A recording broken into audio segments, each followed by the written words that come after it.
Saudara, tim penyidik Kejaksaan Tinggi Maluku resmi menetapkan dan menahan 5 orang tersangka dalam kasus dugaan korupsi proyek air bersih Pulau Haruku tahun anggaran 2020 senilai 12,4 miliar.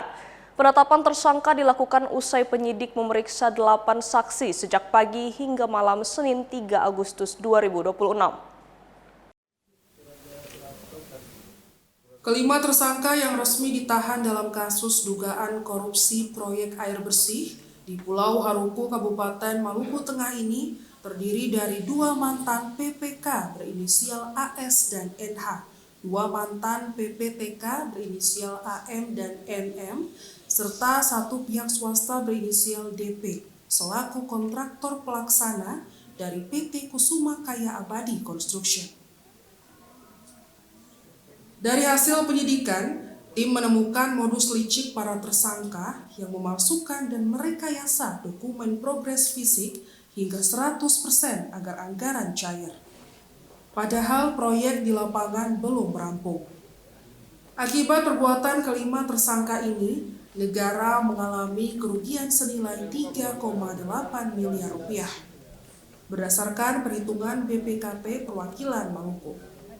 Saat ini, 4 tersangka perempuan ditahan di Lapas Perempuan Ambon, sementara tersangka DP dijebloskan ke rutan kelas 2A Ambon selama 20 hari ke depan. Perkara tersebut bermula dari pelaksanaan proyek pembangunan sarana dan prasarana air bersih Pulau Haruku tahun 2020 yang bersumber dari pinjaman pemerintah Provinsi Maluku pada PT Sarana Multi Infrastruktur atau SMI sebagai bagian dari program pemulihan ekonomi nasional akibat pandemi COVID-19.